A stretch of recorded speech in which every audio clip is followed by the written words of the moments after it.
Hello student, कैसे हैं आप सब। एक बार पुनः से कोचिंग क्लासेस पर स्वागत। उम्मीद करता हूं आप सब अच्छे होंगे, मस्त होंगे, बेहतर होंगे। और क्लास 12 फिजिक्स एनसीईआरटी में हमारा चैप्टर 4 चल रहा है, जिसमें आज का टॉपिक है धारावाही वृत्ताकार लूप के अक्ष पर चुंबकीय क्षेत्र। थोड़ा सा व्यंजक लंबा है, मतलब जो थ्योरम है थोड़ा सा लेंदी है। इसे थोड़ा सा आपको धैर्यतापूर्वक पढ़ना पड़ेगा, थोड़ा सा समय देना होगा, तभी आपको समझ में आएगा। बच्चा लोग, यदि आप बेहतर रूप से तैयारी कर ही रहे हैं तो आपको यदि नोट्स बनाना है या बेहतर रूप से नोट्स लेना है तो कांटेक्ट कर सकते हैं 9685299149 पर। आपको हैंड रिटेन नोट्स दिए जाते हैं मात्र 100 रुपीज में, बेहतर रूप से तैयारी करने के लिए। तो चलिए शुरू करते हैं।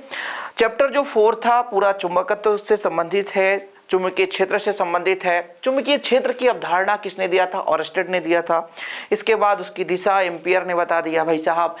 दाएं हाथ का नियम आया, मैक्सवेल का स्क्रू पेंच का नियम आया। इसके बाद बायो-सेवर्ट का नियम आया। बायो-सेवर्ट ने तो बता दिया भाई किसी बिंदु पर हम तीव्रता कैसे निकाल सकते हैं। उसी को ध्यान में रखते हुए आज हम यहाँ पर एक धारावाही वृत्ताकार लूप के अक्ष पर चुंबकीय क्षेत्र निकालेंगे। तो चलिए शुरू करते हैं। सबसे पहले आपको क्या बनाना है? एक धारावाही वृत्ताकार लूप बनाना है। देखो इधर मैं बना देता हूं बेहतर रूप से, क्योंकि समझाना है आपको। तो एक धारावाही वृत्ताकार लूप बनाता हूं। एक धारावाही वृत्ताकार लूप बना दिया ऐसा, इस प्रकार से एक धारावाही वृत्ताकार लूप है। ठीक है, इससे कुछ दूरी पर, जैसे इसका मध्य बिंदु यहां पर मैं मान के चलता हूं, इसका एक मध्य बिंदु ऐसा है। ठीक है, जैसे एक वृत्ताकार लूप हो गया, ऐसा वृत्ताकार लूप है, और इसका अक्ष ऐसा हो गया। देखो ऐसा अक्ष हो गया, आगे भी पीछे भी। ठीक है, जैसे ये आपका अक्ष हो गया, ये आपका अक्ष हो गया, और इस पर एक वृत्ताकार लूप लगा दिया जाए। वृत्ताकार क्या लगा दिया जाए? लूप। समझ रहे हो? वृत्ताकार लूप लगा दें जिसमें धारा बह रही होती है, और इस वृत्ताकार लूप के कारण इसके अक्ष पर कहीं पे भी तीव्रता कितनी होगी ये चीज हम निकालेंगे। ये एक आपका वृत्ताकार लूप हो गया जिसमें आप आई धारा बहा सकते हैं। कौन सी धारा बह रही है? आई धारा बह रही है। ठीक है, चलो अब देखो इसके केंद्र O से, इसके केंद्र O से मान के चलता हूं x दूरी पर। कितना दूरी लेकर चले? x दूरी पर। x दूरी पर ले लेते हैं एक बिंदु P। यहां पर लेते हैं एक बिंदु P। एक हमारा बिंदु है P भाई साहब, थोड़ा समझिएगा, और नहीं बड़ा ही खतरनाक। ये बिंदु P ले लेता हूं जिस पर हमें चुंबकीय क्षेत्र निकालनी है। अब मैं यदि कह दूं कि ये जो आपका चालक तार है वृत्तीय रूप में है, यानी एक वृत्ताकार लूप हो गया, इसमें हम कई सारे छोटे छोटे अल्पांश की कल्पना कर सकते हैं। हमने एक चालक तार ले लिया, ये चालक तार है, ये लो भाई साहब चालक तार ले लो भाई साहब, ये चालक तार है, और इसका हम एक वृत्ताकार लूप बना देते हैं। तो ये हमारा एक वृत्ताकार लूप, अब ऐसा बनेगा नहीं डायरेक्ट, ऐसा कुछ करके वृत्ताकार लूप बनेगा। अरे भैया जयमाला डाल दो। तो ये हमारा एक वृत्ताकार लूप है, एक छोटा सा वृत्ताकार लूप बनाते हैं। ये लो, समझ रहे हो? ये वृत्ताकार लूप हो गया, और इस पर एक अक्ष बना रहे हैं केंद्र से। ये लो भाई साहब, ये केंद्र से अक्ष, ये लंबी दूरी भी हो सकती है और आकर के टच पॉइंट पे भी हो सकता है, कुछ भी हो सकता है। समझ रहे हो? तो वृत्ताकार लूप समझ गए, इसका अक्ष आप समझ गए ऐसा। ये अक्ष ऐसे ही मैंने बना दिया। अक्ष पर एक बिंदु क्या है? P है। अक्ष पर एक बिंदु क्या है? P है। ठीक है, चलो अब मैं यहाँ पे एक अल्पांश की कल्पना कर रहा हूँ। जैसे ऊपर ही एक अल्पांश मैं मान लेता हूँ, एक छोटा सा अल्पांश A है, और जिसकी लंबाई dl है। जिसकी लंबाई कितनी है? dl। ये dl लंबाई का है, और एक अल्पांश नीचे भी सेम होगा, विपरीत दिशा में सेम होगा। तो यहाँ पर a डैश ले लेता हूँ, और इसकी अल्पांश की लंबाई dl डैश ले लेता हूँ, कोई दिक्कत नहीं है। यहाँ से भाई अल्पांश के कारण यहाँ से हम इसकी दूरी कर दें तो भाई साहब इसकी दूरी जो है r है, और इसकी भी दूरी समान दूरी होगी, दोनों एक दूसरे के विपरीत है, r है। क्योंकि बायो-सेवर्ट का नियम आपने पढ़ा था, एक चालक तार है और उसमें एक अल्पांश है। इस अल्पांश से r दूरी पर एक बिंदु P है, इसके बीच का कोण थीटा है, अल्पांश की लंबाई dl है। तब यहाँ पर जो तीव्रता है dv, चुंबकीय क्षेत्र की तीव्रता μ0/4 पाई, μ0/4 पाई आइडियल साइन थीटा बटे r²। तो हम एक अल्पांश की कल्पना तो करेंगे तभी बायो-सेवर्ट का नियम लग सकता है, अन्यथा बायो-सेवर्ट का नियम ही नहीं लगेगा। इसलिए बच्चा लोग हमने कहा कि भाई साहब एक अल्पांश हमने dl ले लिया, और इस dl के कारण b पर हम तीव्रता निकालेंगे। देखो जरा, अब जो ये तीव्रता निकल कर आता है ना, ये जो हमारा अक्ष है, जैसे हमने आपको बताया था एक नियम, जैसे मान लीजिए आप दाएं हाथ की हथेली का नियम ही पढ़ो कि अंगूठा यदि धारा की दिशा, ये हमें तीव्रता की दिशा, तो लंबवत समझो। ये हमारा थोड़ा फिर समझिएगा, हमारा ये धारा की दिशा है, ये क्या है? धारा की दिशा है। चुंबकीय क्षेत्र जिधर निकालना है जिस बिंदु को, तो यहाँ है, तब उसका जो चुंबकीय क्षेत्र इधर होगा, लंबवत होगा। कहने का मतलब यदि हम कह दें ये आपका क्या है, उस बिंदु को और इंगित कर रहा है जिधर हमें चुंबकीय क्षेत्र निकालना है, तो जो चुंबकीय क्षेत्र होता है, चुंबकीय क्षेत्र इसके सीधा लंबवत होता है। क्या? लंबवत। जैसे मैं यहाँ पे क्यू दे देता हूँ, ठीक है। इसी प्रकार यहाँ से मिलाने वाली रेखा ये है, इसकी जो चुंबकीय क्षेत्र की तीव्रता है वो कहाँ होगी? इसके लंबवत, इस चालक तार के लंबवत। ऐसा कर दिया, ठीक है। तो यहाँ पर मैं दूसरा बिंदु दे सकता हूँ, जो आपको देना हो दे सकते हैं।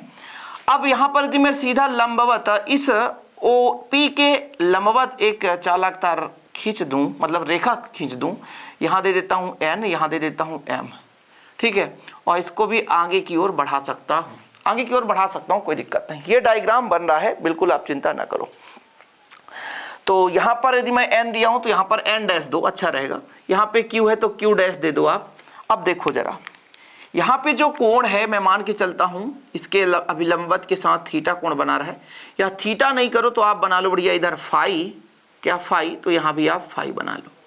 या अल्प कोण बना सकते हो डी फाई, तो आप डी फाई बना सकते हो। क्या बना सकते हो? डी फाई, अल्प कोण और डी फाई, जो भी आपकी इच्छा है। आपके बुक में जो भी दे के रखा हो, जैसे कुछ बुक में थीटा दे के रखा रहता है, कुछ बुक में फाई दे के रखा रहता है, जो भी आपको बनाना है। हालांकि एक्चुअल में हर बुक में सबसे ज्यादा क्या मिलेगा? फाई ही मिलेगा। इसलिए मैं एक अल्प कोण यदि मान के चलूंगा डी फाई, तो डी फाई लेकर चलो। यदि फाई लेकर चलोगे तो फाई ही ले लो, आपकी इच्छा है भाई साहब। हिम्मत करना सर, बार बार बदल रहे हो, आपकी इच्छा है, जो लेना हो ले लो। हम अपने अनुसार कोण मान रहे हैं यार, समझ रहे हो? ये हो गया। अब थोड़ा सा एक चीज और मैं बताना चाहूंगा। थोड़ा सा कैसे बताना चाहोगे सर, बताओ जरा।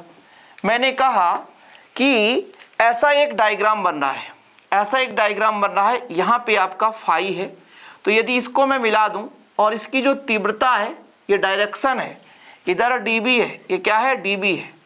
तीव्रता है भाई साहब, अल्पांश के कारण dB है, डायरेक्शन में है, कोई दिक्कत नहीं। तो ये जो dB है इसको हम दो घटकों में बांटेंगे। ये कोण है, कोण के सामने वाली भुजा लंब, लंब मतलब लंब को dB साइन थीटा से, और फाई है तो फाई ले लो, फाई है तो फाई ले लो। और यदि भाई साहब ये कोण है, इसके सामने वाली भुजा लंब है और ये आधार है, तो आपका हो जाएगा dB cos फाई हो जाएगा। याद रखियो हमेशा। देखो जरा, कोण, कोण के सामने भुजा, इस भुजा के समांतर ये हो गया, तो ये dB sin फाई। और कोण के सामने वाली लंब, तो बची शेष भुजा आधार, तो आधार हमारा cos का फॉर्मेट होता है, तो dB cos फाई। मतलब ये जो dB है तो यहाँ पे आ जाएगा dB sin फाई, सही बात है। इसी प्रकार से हमारा ये हो जाएगा dB cos फाई। अब नीचे के लिए भी सेम कंडीशन है, नीचे के लिए भी आपका सेम कंडीशन है, कोई दिक्कत नहीं है। आप नीचे के लिए भी सेम कंडीशन लगा दो, ये फाई कोण बना दो, तो इधर भी dB sin फाई रहेगा, dB sin फाई हो जाएगा, और नीचे के लिए हो जाएगा dB cos फाई हो जाएगा। ये चीज हो गया। अब ये हमारा डायग्राम हो गया कंप्लीट। इसी डायग्राम को समझने के लिए हमें काफी लंबा समय लगता है। चित्र सही है, दिख रहा है बिल्कुल। चलिए, कंप्लीट हो गया। हम इसको अब थोड़ा सा जो भी हम लिखे हैं, बनाए हैं, इस चित्र में नामांकन किए हैं, इसको लिखेंगे। आज के इस लेक्चर में थोड़ा सा हो सकता है आपको बोरिंग भी लगे, क्योंकि भाई साहब थोड़ा सा लेंदी है। मान के चलते हैं, माना कि एक वृत्ताकार लूप है जिसकी त्रिज्या कैपिटल R है, जिसमें I धारा बह रही है, ठीक है, कोई दिक्कत। माना एक वृत्ताकार लूप, माना देखो जरा, माना कैपिटल R व केंद्र O का वृत्ताकार लूप है। क्या कर दिए सर, त्रिज्या तो लिखे ही नहीं। कैपिटल R त्रिज्या, कैपिटल R त्रिज्या का एक वृत्ताकार लूप है, एक वृत्ताकार लूप है जिसमें I धारा, जिसमें I धारा, इसमें I धारा प्रवाहित होती है,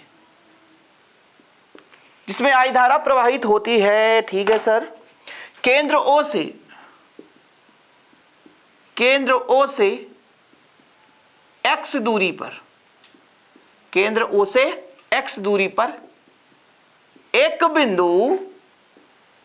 बिंदु P है, जिस पर चुंबकीय क्षेत्र, जिस पर चुंबकीय क्षेत्र की गणना करनी, गणना करनी है। देखो जरा फिर से समझो, डायग्राम में समझो। एक वृत्ताकार लूप है जिसकी त्रिज्या कैपिटल R है, केंद्र O है भाई साहब, I धारा बह रही है। केंद्र O से R दूरी पर अक्ष पर एक बिंदु क्या है, P है, जिस पर हमें चुंबकीय क्षेत्र की गणना करनी है। यहां तक क्लियर है, समझ में आ गया। चलो, हमने आपको कहा कि भाई साहब एक अल्पांश ले लो। क्या, एक अल्पांश ले लो। तो हम एक अल्पांश की कल्पना करते हैं, वृत्ताकार लूप, वृत्ताकार लूप, वृत्ताकार लूप में dl लंबाई की एक अल्पांश, dl लंबाई की एक अल्पांश ए की कल्पना करते हैं, ए की कल्पना करते हैं, जिसके कारण बिंदु P पर चुंबकीय क्षेत्र, क्या बच्चा लोग, चुंबकीय क्षेत्र। तो ये कहां से आ जाएगा, देखो जरा, अल्पांश के कारण dB μ0/4 I dl sin theta बटा r स्क्वायर। आइडियल साइन, ये कहां से आ गया, बायो-सेवर्ट का नियम। बायो-सेवर्ट का नियम क्या कहता है कि एक अल्पांश के कारण किसी r दूरी, p दूरी, x दूरी, जो भी दूरी ले लो आप, यहां से दूरी हमने r माना है, तो r दूरी पर एक बिंदु p हमने लिया है, तो इस p पर एक अल्पांश के कारण कितनी तीव्रता निकल कर आ गई, μ0/4 I dl sin थीटा बटे r स्क्वायर।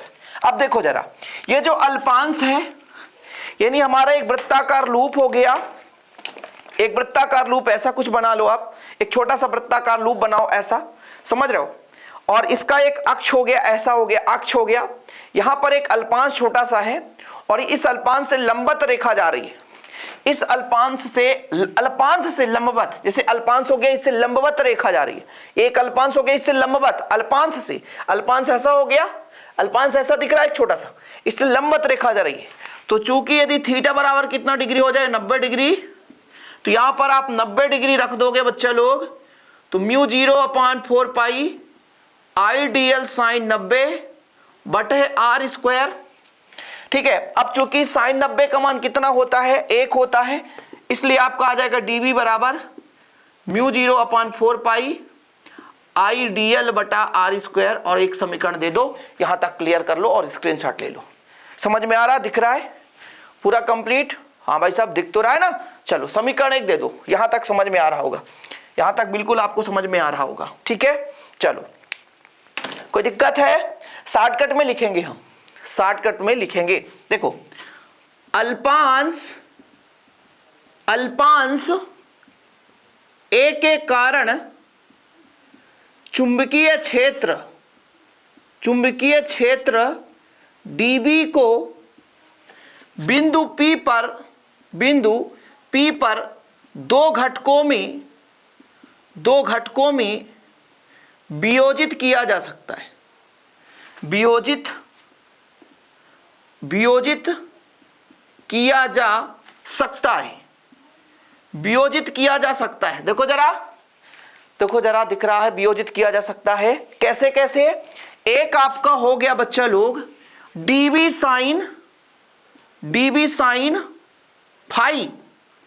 sin फाई, आप यहां पे यदि P दे दो, OP, तो OP के अनुदिश कर सकते हो। कोई और डायरेक्शन हम दे सकते हैं क्या? देखो भाई साहब, जो बुक में उसी के आधार पर हम करेंगे। तो OP के अनुदिश, ये dB sin फाई कहां चल रहा है, OP के अनुदिश। दूसरा नंबर आप लिख लो dB cos फाई, किसके अनुदिश, PN के अनुदिश।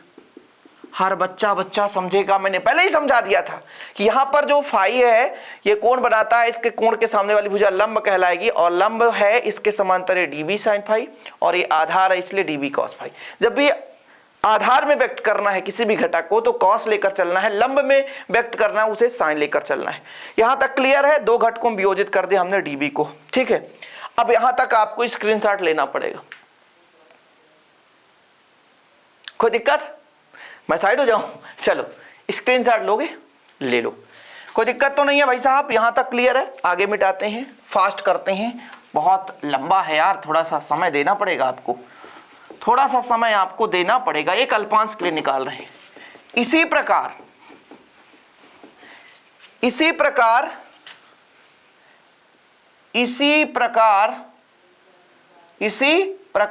ए के विपरीत ए के विपरीत अल्पांश ए डैश के कारण, ए डैश के कारण, ए डैश के कारण, कहां गया भैया मार्कर, ए डैश के कारण, यहां देखो ए डैश के कारण बिंदु P पर, बिंदु P पर, समीकरण एक आपको याद होना चाहिए, बिंदु P पर चुंबकीय क्षेत्र को, चुंबकीय क्षेत्र को दो घटकों में क्या कर सकते हैं, वियोजित कर सकते हैं, वियोजित कर सकते हैं। कैसे वियोजित करोगे सर, थोड़ा बताओ। देखो जरा फिर से मैं कह रहा हूं, पहला नंबर dv sin फाई, पहला आपका हो जाएगा dv sin फाई, किसके अनुदिश, OP के ही अनुदिश है, OP के ही अनुदिश है। और दूसरा नंबर आपका dv cos फाई, किसके अनुदिश है, Pn डैश के अनुदिश है, Pn डैश के अनुदिश है, Pn डैश के अनुदिश है। ये लो भाई साहब, अब देखो जरा, अब देखो जरा, dv cos फाई एक ऊपर की ओर और एक नीचे की ओर, परिमाण में बराबर है, इसलिए एक दूसरे को क्या कर देंगे, कैंसिल कर देंगे, खत्म कहानी। सिंपल है, समझो यहां पर कोण कितना बनना है, 180 डिग्री, इसलिए खत्म हो जाएगा। एक दूसरे के विपरीत है, ऐसा आप दिमाग लगाओ ना, एक दूसरे के विपरीत है, परिमाण में बराबर भी है, विपरीत दिशा में, इसलिए एक दूसरे को क्या कर देंगे, निरस्त कर देंगे। तो केवल और केवल हमारा जो तीव्रता निकल कर आएगा वो dv sin थीटा, ठीक है। तो हम यहां पर लिख सकते हैं, अतः धारावाही, ज्यादा लिखना नहीं है यार, धारावाही वृत्ताकार, वृत्ताकार लूप के अक्ष पर बिंदु P पर चुंबकीय क्षेत्र, अब यहां से मजा आएगा, असली व्यंजक अब शुरू हो रहा है।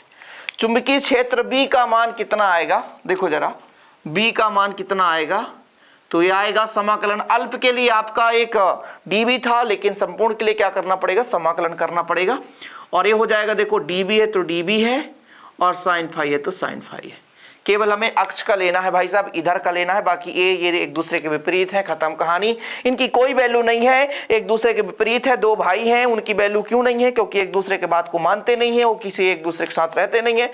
यदि वही दोनों भाई एक दूसरे के साथ रहें, आपस में ना लड़े झगड़े, तो उनकी वैल्यू बढ़ जाती है। इसीलिए हमेशा अपने परिवार में क्या बनाना चाहिए, सामंजस्य बनाकर चलना चाहिए। आप 5 भाई हैं, हमेशा साथ में रहें, कभी एक दूसरे से लड़े नहीं।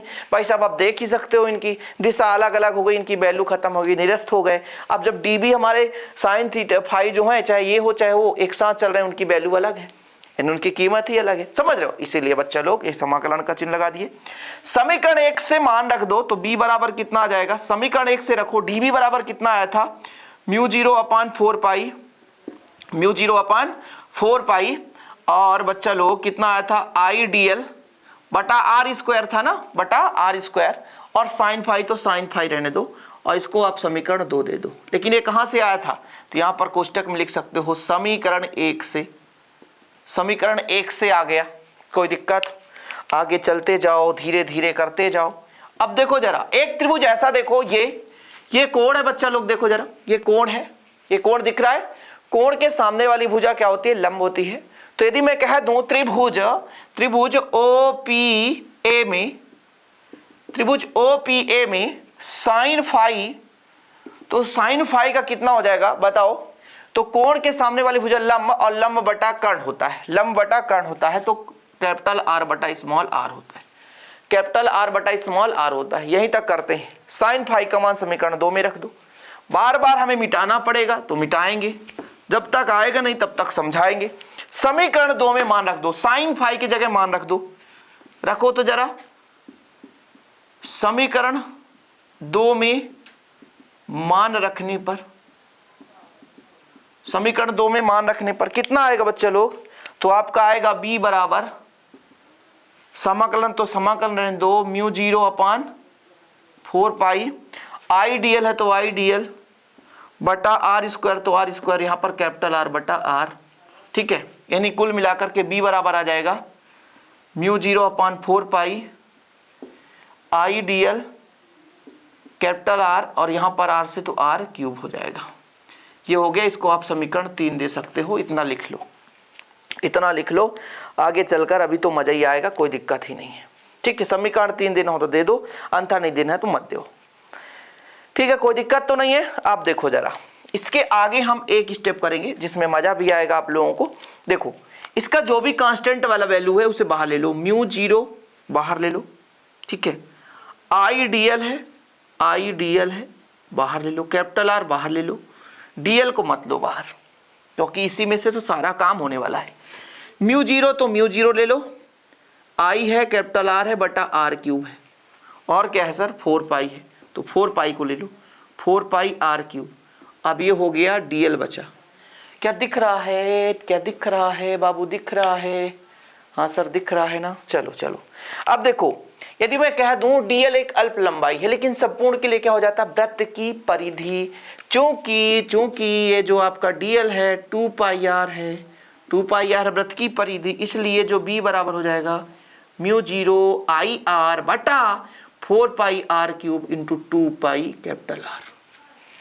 वृत्त की परिधि हो गई भाई, म्यू 0 आई आर था 2 पाई आर स्क्वायर। लो करो, आप करो जल्दी से। क्लियर है यहाँ तक में? आप समझो ना मैं क्या कर दिया, फिर से समझ लो थोड़ा सा। b बराबर कितना, म्यू 0 आई आर बटे 4 पाई आर क्यूब था। डीएल एक अल्पांश है, अल्पांश मतलब एक अल्प अवयव है, अल्प अवयव की लंबाई है। अब मैं यदि संपूर्ण का निकालना चाहता हूं तो इसका समाकलन कर दिया, और संपूर्ण का मतलब वृत्त की परिधि, वृत्ताकार लूप है, तो वृत्त की क्या हो गई, परिधि हो गई, और इस वृत्त की परिधि हो जाएगी 2 पाई आर, क्योंकि त्रिज्या कैपिटल आर है। वृत्त की परिधि 2 पाई आर क्योंकि त्रिज्या कैपिटल आर है। अब काट दो 2 पाई से 4 पाई। अब कैसे कटेगा, यहां से लेकर चलूंगा। कितने बार लिख रहे हैं, लेकिन हम भाई साहब कर ही रहे हैं। चलो देखो जरा, 2 पाई से 4 पाई काट दो, कितना आ जाएगा, तो b बराबर निकल कर आएगा म्यू 0 तो म्यू 0, आई है तो आई रहने दो, आर स्क्वायर हो जाएगा, 2 पाई से 2 पाई कट जाएगा, नीचे बचेगा 2 बचेगा ना, क्योंकि भाई पाई से पाई कट गया, 2 दूना 4 तो 2 बचेगा, 2 आर क्यूब। अब इसको आप समीकरण 4 दे दो, समीकरण 4 दे दो, कोई दिक्कत नहीं है यहां तक।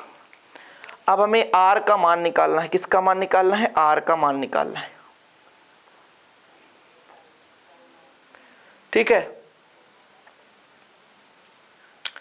देखो जरा, समकोण त्रिभुज लेकर चलेंगे, समकोण त्रिभुज लेकर चलेंगे एओपी, समकोण त्रिभुज एओपी में पाइथागोरस प्रमेय से, पाइथागोरस प्रमेय क्या कहता है, कर्ण का वर्ग लंब का वर्ग धन आधार का वर्ग, चाहे आप इसे लंब मान लो चाहे इसे मान लो, कोण के सामने वाली भुजा लंब, तो लंब और आधार, तो कर्ण का वर्ग मतलब आर स्क्वायर बराबर कितना हो जाएगा, capital R square plus x square. सही है सर। यदि मैं कह दूं आर बराबर निकालो, तो ये वर्ग है ना, उधर जाकर वर्गमूल हो जाएगा। वर्गमूल का मतलब जानते हो, घात में 1/2। मुझे आर क्यूब का मान निकालना है, अब क्यूब कर दो तो कितना निकल कर आ जाएगा, r square plus x square का क्यूब बाई में 2, क्योंकि भाई ये वर्ग था, वर्गमूल हो गया, वर्गमूल मतलब 1/2, फिर क्यूब कर दिए तो क्यूब लग गया। ये आ चुका है आपका आर क्यूब का मान रख दो समीकरण 4 में। समीकरण 4 में आर क्यूब का मान रखने पर आज लंबा चौड़ा है, मान रखो आर क्यूब का मान यहां पे, तो कितना आएगा, b बराबर म्यू 0 आई आर स्क्वायर बटा आर क्यूब का मान है r square plus x square का 3/2 पावर में। ये आपका भाई साहब आ गया चुंबकीय क्षेत्र अक्ष पर, कहां पर, अक्ष पर। और ये समीकरण आप जो भी 4 5 जो भी हो, 5 नंबर का समीकरण दे दो, 5 नंबर का समीकरण आ गया। अब एक चीज और है, जैसे हमारे पास हमने कहा एक वृत्ताकार कुंडली है, इसमें अभी फेरे 1 थे, कई सारे फेरे बन जाए। यदि फेरों की संख्या n हो, यदि n फेरे हो, थोड़ा समझने की कोशिश करो, यदि वृत्ताकार कुंडली में n फेरे हो, ठीक है, या ऐसा भी लिख सकते हैं वृत्ताकार लूप के स्थान पर n फेरे वाली कुंडली हो, ठीक है। यदि वृत्ताकार लूप किसके? वृत्ताकार लूप के स्थान पर n फेरों वाली, फेरों की संख्या कितनी हो जाए? n फेरों वाली क्या हो? कुंडली हो। तो एक फेरे के लिए था, तो n के लिए हमें n का क्या करना पड़ेगा? गुणा कर देना पड़ेगा। तो b बराबर μ0 ni r स्क्वायर बटा r square plus x square का पावर 3/2, और इसको आप समीकरण 6 दे दो। अब तो समझ में आ रहा है बच्चे लोग? इधर का मिटा दूं, नहीं तो आप इसको भी साथ साथ में लिख दोगे। समीकरण 6 आ गया, समझ में आ रहा है? लंबा चौड़ा है तो क्या हुआ सर, मजा तो आएगा, पढ़ोगे तो मजा आएगा बच्चा लोग, समझ रहे हो? समीकरण 6 तक आ गया, और यही वृत्ताकार लूप के कारण या कुंडली के कारण चुंबकीय क्षेत्र की तीव्रता है अक्ष पर। कहां पर? अक्ष पर चुंबकीय क्षेत्र की तीव्रता। अब थोड़ा सा कंडीशन लगा दे। कंडीशन क्या लगाएंगे? इसको मिटाकर कंडीशन लगाएंगे। आप लोग थोड़ा सा स्क्रीनशॉट ले सकते हो। चलिए फास्ट करिए। ठीक, देखिए, मैं यदि कह दूं कि बिंदु हो सकता है अत्यंत पास हो या तो बिंदु अत्यंत दूर हो। स्थितियां, पहला नंबर विशेष स्थिति लिखो, हेडिंग डालो, विशेष स्थिति या स्थितियां, वो भी पहला नंबर। जब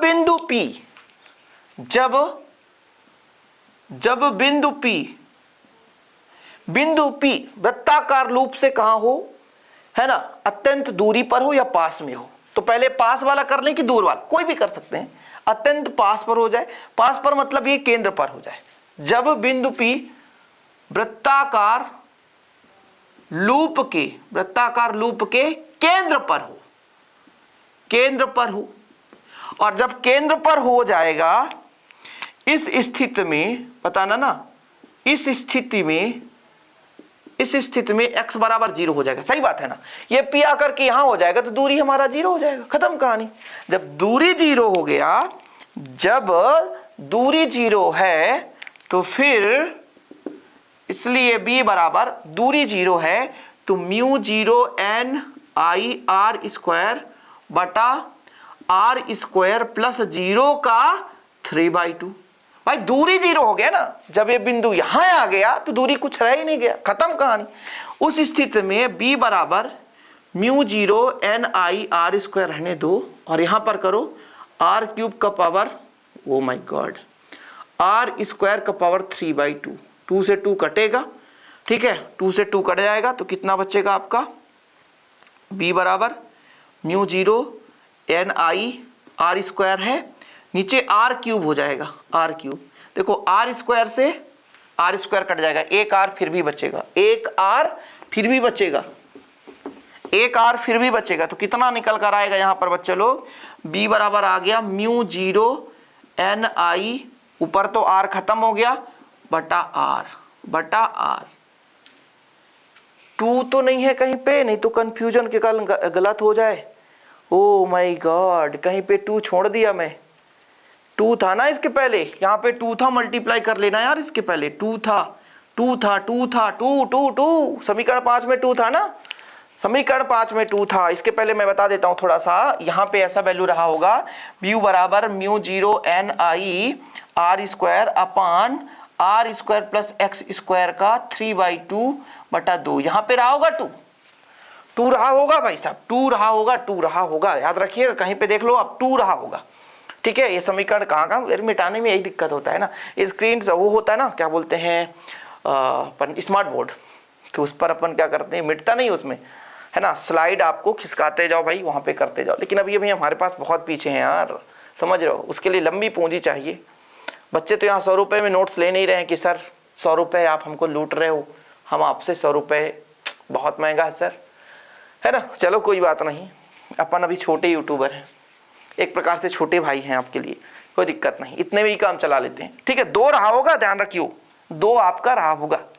कंडीशन आप अप्लाई कर लेना, जब भी हमने वैल्यू पुट करा था ना, समीकरण 4 में, तो 2 रहा होगा, याद रखियो, ठीक है। चलो आप मैनेज कर लेंगे, उम्मीद करता हूं, ठीक है, मैनेज कर ही लेना, 2 का आप मल्टीप्लाई कर देना।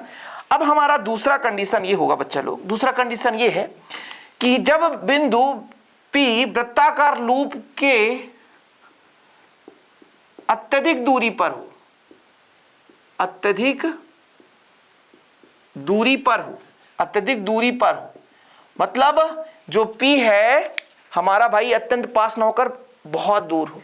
अब इस स्थिति में जब दूर है तो कहने का मतलब त्रिज्या जो है, ये जो हमारा x है इसका मान बहुत ज्यादा हो जाएगा, किसके अपेक्षा, r के अपेक्षा। तो हो तो जो x का मान है बड़ा होगा किससे, कैपिटल R से। और जब कैपिटल R से बड़ा हो गया तो B बराबर कितना है, हमारा समीकरण था mu 0 n I r square था, तो हम R की क्या करेंगे, उपेक्षा कर देंगे, तो 2 इंटू R को उपेक्षा कर देते हैं, एक्स स्क्वायर को रहने दें 3/2। ये 2 का ध्यान रखना, 2 बेचारा भूल गया था बच्चा, कहां से छूट गया था यार, इतना परेशान मत करो बच्चा। EANI R स्क्वायर और बच्चा यहाँ 2 है तो 2x का पावर 2 है और यहाँ पर मल्टीप्लाई में 3/2 है, 3/2 है, 2 से 2 कट जाएगा तो B बराबर आ जाएगा mu 0 n I R square बटा 2 x का पावर 3। और बच्चा लोग ये आ गया हमारा तीव्रता। कंडीशन लगाना था ना भाई, कंडीशन क्यों लगाना था सर, जरूरी है कंडीशन लगाना, बिना कंडीशन के हम नहीं पढ़ सकते क्या, गुस्सा में मारकर भी टूट जाएगा, क्या कंडीशन के बिना नहीं पढ़ सकते, पढ़ना पड़ेगा क्योंकि आगे चलकर हमें उपयोग में आने वाला है। प्रेरकत्व तो पढ़ोगे वहां पे फिर दिक्कत होगी, तो ये चीज भी जरूरत पड़ेगा।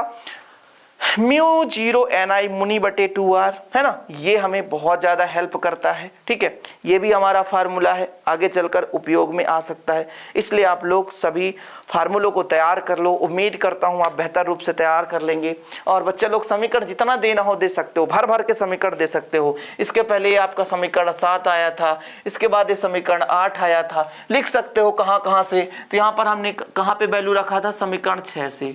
समीकरण 6 में 2 का मल्टीप्लाई हमने कर दिया है, कहीं से नहीं आता रहा होगा, वहां पे हमने एक समकोण त्रिभुज लिया था, समकोण त्रिभुज में से हमने वैल्यू निकाला था स्मॉल r स्क्वायर का, उसके जगह जब वैल्यू रखे तो 2 का मल्टीप्लाई करना भूल गए थे, इसके लिए कान पकड़कर सॉरी बच्चा लोग, यार स्लाइड नहीं है, समझ सकते हो। उम्मीद करता हूँ आज का वीडियो पसंद आए लाइक करके शेयर कर दीजिएगा। ऐसे वीडियो पाने के लिए बेल आइकन भी प्रेस कर लेना। जय हिंद, वंदे मातरम।